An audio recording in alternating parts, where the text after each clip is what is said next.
highway lighting. And there has been 3 follow-up contacts in our office with manufacturers that we met with. And then last Monday, Mike Perkins and I visited one of the manufacturers, Sternberg Electric to be specific. They're up in Roselle, Illinois. And Sternberg and another company called Beta LED, although it's LED, but Beta LED, are willing to provide in Urbana kind of a pilot area for lighting that would meet certain needs in the future. Sternberg also committed to building an LED light fixture that would be similar to the fixture in Campustown. So that look, but in an LED cutoff, possibly full cutoff light. So the meeting we had was with the president, CEO, head of engineering, and head of their marketing. So these 3 people, for 3 hours, we met and discussed and looked at things. So it was quite a commitment that they're making, even though there's no order placed, whatever, but they want to make something that will be in the keeping, knowing that our university district will be relamping over the next 10, 12, 15 years. So things, no pun intended, are looking brighter with respect to LED lighting. That I'm very encouraged by the photometrics, the uniformity, the light levels. The energy savings are in the 40 to 50% range. The lamp life is 100,000 hours, which is 6-8 times us going out and replacing metal halide or high pressure sodium lights, so that means some savings there. Initially, the fixture costs are a little bit higher. To give you an example, and these are round numbers, we may spend $200 for a Cobra head light fixture, like in the Yankee Ridge School area. We're putting new lights. Okay, those fixtures are $200 and whatever dollars. To replicate that from a Beta LED fixture, same light output, etc., is in the $300 range.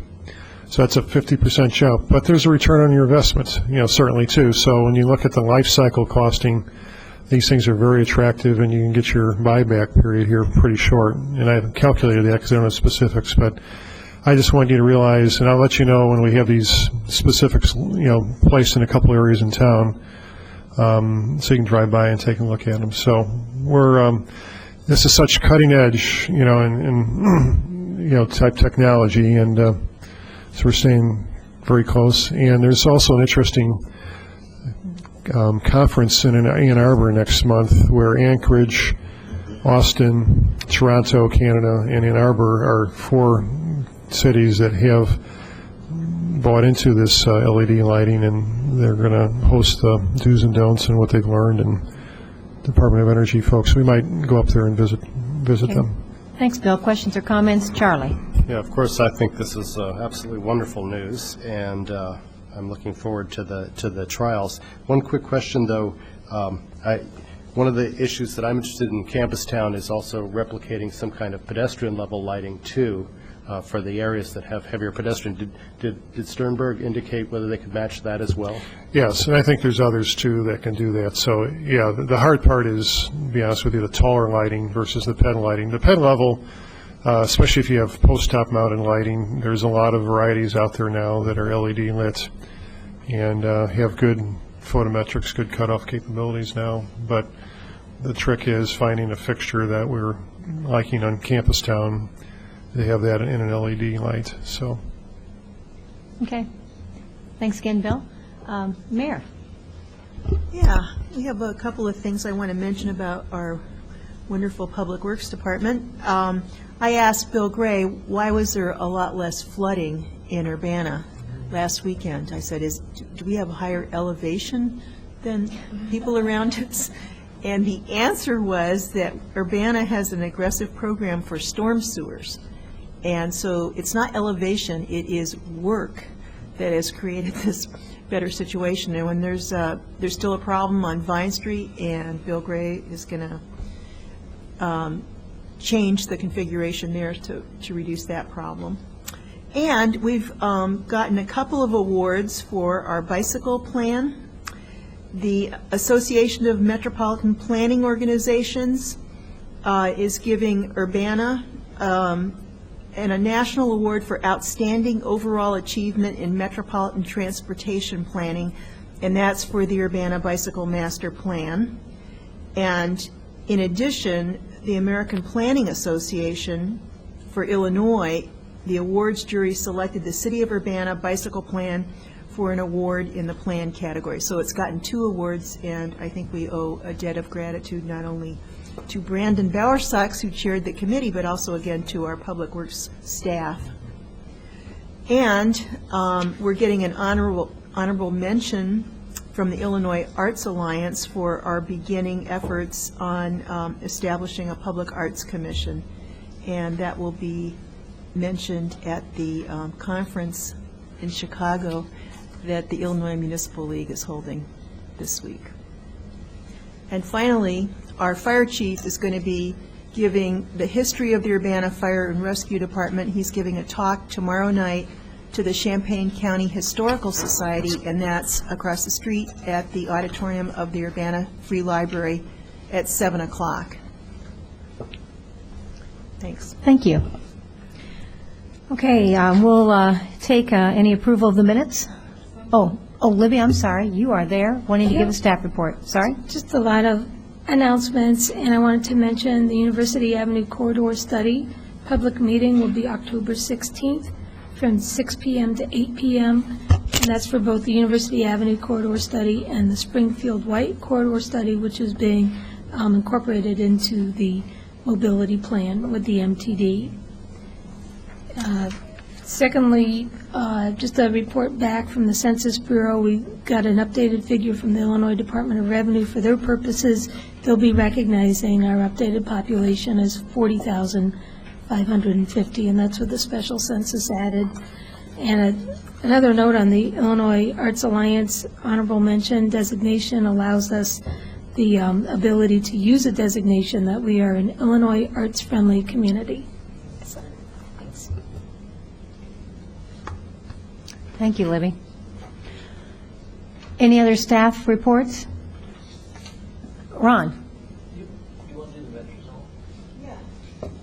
Ron Eldridge, there was some mention of whether we get tax money from the developments on the campus at the university, and Ron Eldridge is going to explain the Metro Zone Agreement.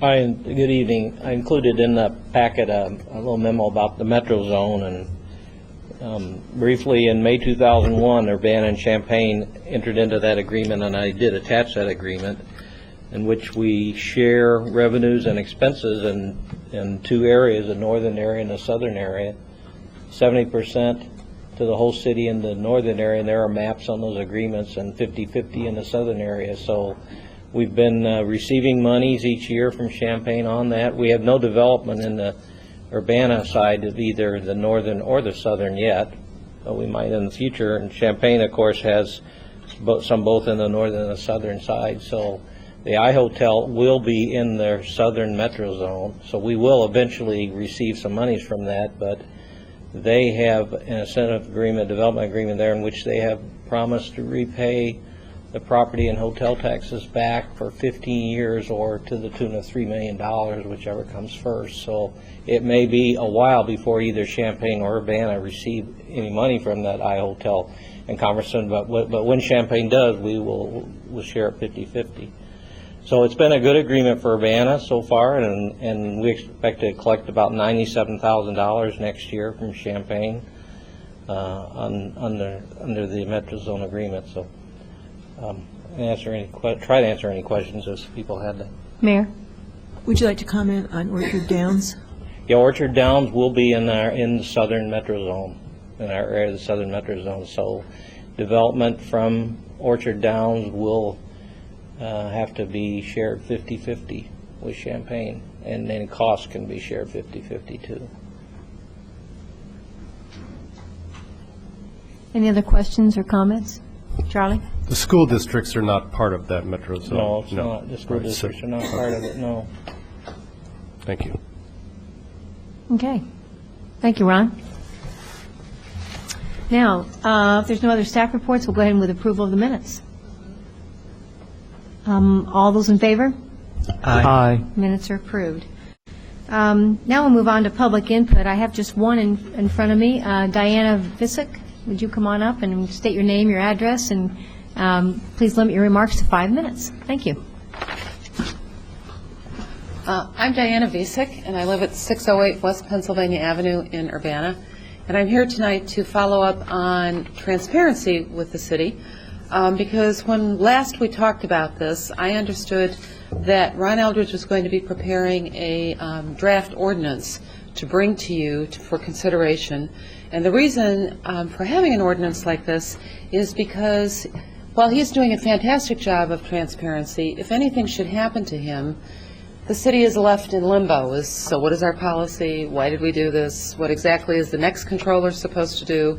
And it seemed to me that if we've gone through all of this, we should codify what it is, just so everybody knows what it is that we are posting. And all of the things that we want to post are things that the controller's office is already putting together in electronic form, so it's not requiring any additional information. But I haven't heard anything about this ordinance, and I was wondering where we were with that. Mayor? Okay, my understanding is that you wanted us to pass a resolution. That's what you said last time. Right. And what I talked to Ron Eldridge about was we put this stuff on the internet, and I don't think we have to pass a resolution or an ordinance, certainly, because this is just public information, and you've made a request, we've complied with your request, and you're concerned that if there's a different administration that things could change. Well, a different administration can change a resolution or an ordinance just as well. And I think there's a long tradition in Urbana of openness in government. And I know that, I'll have to say this, the News-Gazette likes to say that they get things from the Freedom of Information Act, but you don't have to fill out a form to get information from Urbana. You just have to ask. And I think that has been your experience. And I wonder, now that you have this information, have you been using it? I don't see how you would have time, actually, to look at all this stuff, but do you like the format? Have you used it at all? I know what the format is for most of those documents. The contracts I haven't seen yet because those are a relatively new development, and there are some things that I do want to look at in that regard. But the other things, the detailed trial balance, the annual financial report, the budget, all of that I have certainly looked at. But I'm not doing this for myself. I'm doing this for anyone else from, who lives here now and coming after me who will be able to use this. And you're right, Urbana does have a history of this, and therefore it seems that making a resolution to codify it shouldn't be a big issue. It just puts the good housekeeping seal of approval on this process and says, hey, it's not just an internal procedure. We take it so seriously that we're actually making a resolution for it.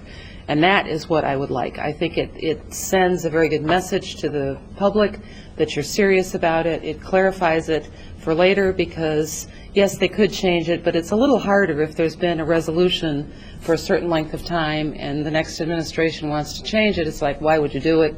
I think if you've been providing information to the public, it is very hard to not keep providing that information. So I think the actions speak louder than the words.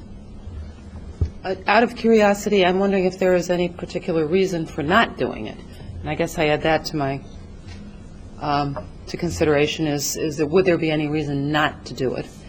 And my second issue is, and I'm bringing this up knowing that you are meeting as the Committee of the Whole tonight for the City of Urbana. I unfortunately missed the last Cunningham Township meeting, and since you all are the Cunningham Township Board, I thought I would bring this up so that you have time to think about it before the next Township meeting. The resolution that the Township passed for transparency, I think was a very nice idea, but it's also very, very weak, very wimpy. It says, now therefore be it resolved by the Township Board of the Town of Cunningham that the staff of the Town of Cunningham and the staff of the City of Urbana will endeavor to post Town of Cunningham financial and other information on the City of Urbana website, except when prohibited from disclosure by federal or state law or rules and regulations adopted under federal or state law. The word endeavor is really quite wimpy. I mean, it's sort of like this mañana kind of feel like, yeah, maybe we'll do it today, maybe we'll do it tomorrow, if we feel like it. I think that would be best strengthened, and I think it would be very nice to make it more specific as to what exactly the information is that we are going to post, not just some information, but but specifically, especially in the financial realm, what it is that we're going to post. Because that tells the public what we can count on, and again, it codifies it for the future.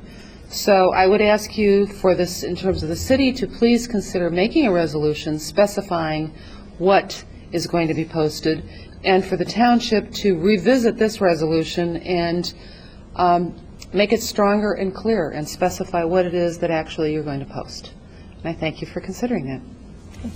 Thank you. Okay, seeing there's no further public input, we'll go ahead and move on to item number 6, ordinance number 2008-09-119, an ordinance revising the annual budget ordinance with regard to a chipper truck purchase. Bill. Thank you. I'm going to ask Mike to join me and help me answer or provide any more detailed information. We're actually asking for 2 action items tonight. Apologize for the lateness of the second item, but the first is a budget amendment ordinance, and the second would be a resolution waiving the bidding process. The quick summary is we did put together a request for proposal to replace a chipper truck in the forestry section of the Arbor Division, and we received various bids, and the bids came in higher than what we budgeted. And when Mike and I looked back at what was budgeted and how things came to pass, we were probably somewhat remiss in not providing to the mayor and the comptroller in the budget process that this truck would take more than what was budgeted to replace it.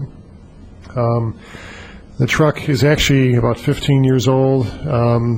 It was originally on a 10-year life cycle, but based on proper care and maintenance and the operation of the truck, we've been able to postpone that day until now, 5 years beyond its replacement date.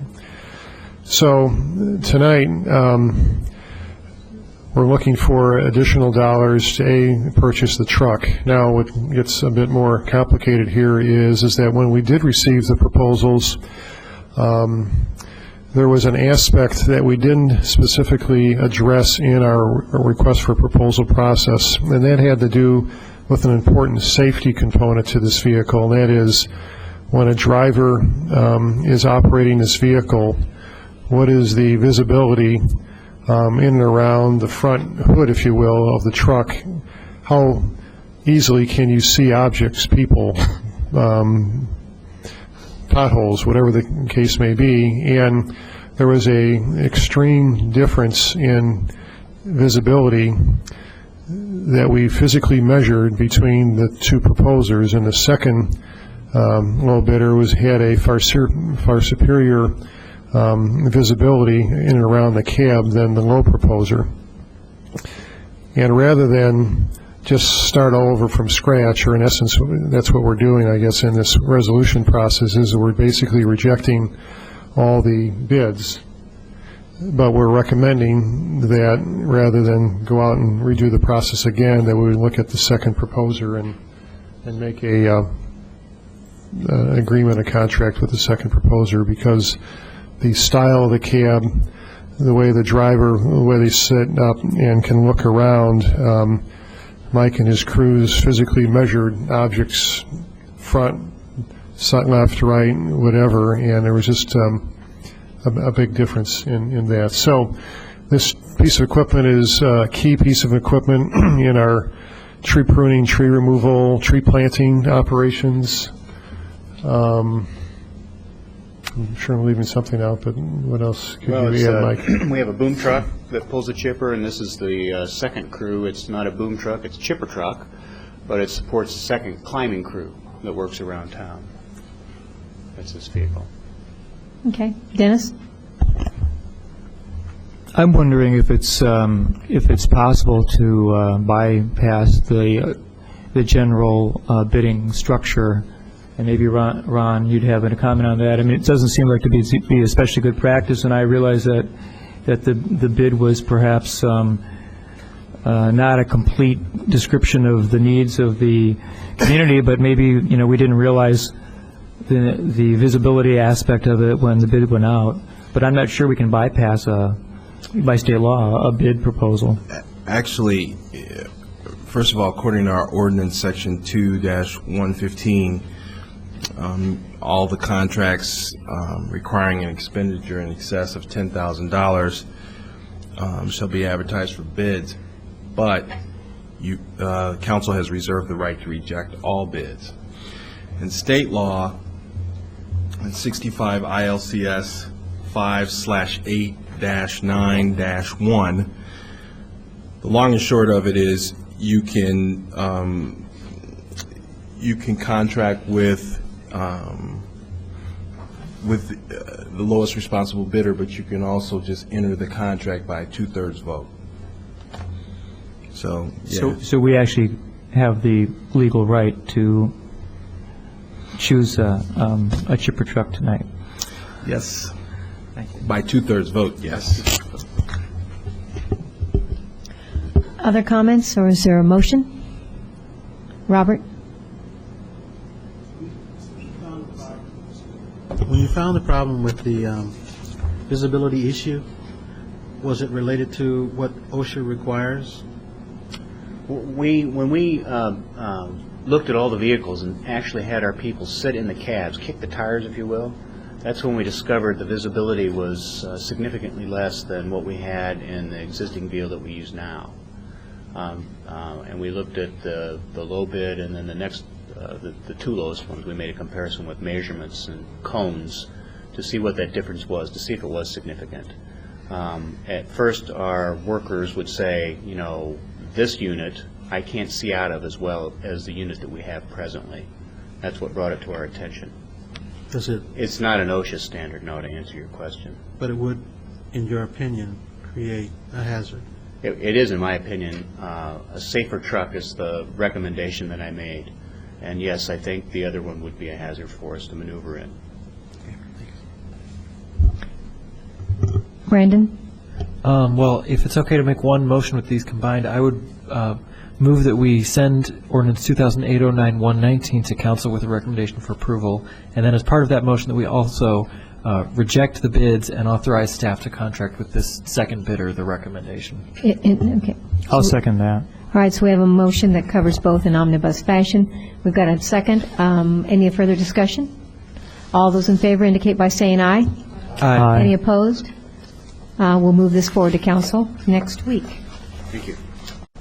Now, we have item number 7, resolution number 2008-09-019R, a resolution deeming certain funds in the Special Tax Allocation Fund for the Downtown Urbana Tax Increment Redevelopment Project area as surplus funds and directing the payment and distribution thereof. Ron? When the TIF 1 district was due to expire in 2004, it was extended, and as part of that extension agreement, the city agreed to pay back to the school district and the park district an approximate amount of money that they would lose by extending that TIF district, and we do that by two ways. One is through declaring a surplus, and this would be the 5th year that we've declared a surplus in TIF 1, and distributing those monies, and they're distributed based on the tax rates by law. So you see their school district is the largest. They get $120,493. But then also, we also pay to the school district $201,000 each year for reimbursement for vocational training, and we also pay $101,260 to the park district and for reimbursement for certain parks and community projects that they do. So that's what this memo is. Do we have discussion? Questions? Seeing none, can I entertain a motion? Dennis? Yeah, I would move that resolution number 2008-09-019R, a resolution deeming certain funds in the Special Tax Allocation Fund for the Downtown Urbana Tax Increment Development Project area as a surplus funds and directing the payment and distribution thereof be forwarded to City Council with recommendation of approval. There's been a motion and a second to move this on to council next week for approval. Is there a vote? All those indicate by saying aye. Aye. Aye. Any nays? That carries. We'll see it next week. Thank you, Ron. Okay, next item on the agenda is that we need to go into closed session pursuant to property acquisition issues. Charlie, so moved. I move that we go into closed session for the purpose of property acquisition pursuant to pursuant to 5 Illinois Consolidated Statutes, Section 120/2, C5. I second that. Okay, we've got a motion to go into closed session and a second. All those in favor indicate by saying aye. Oh, we have to vote. Roll call. Roll call. Ms. Barnes? Yes. Mr. Bowersox? Yes. Mr. Garrett? Yes. Mr. Lewis? Yes. Mr. Robert? Yes. Mr. Smythe? Yes. Ms. Stevenson? Okay, we'll go into closed session. See you upstairs in a minute.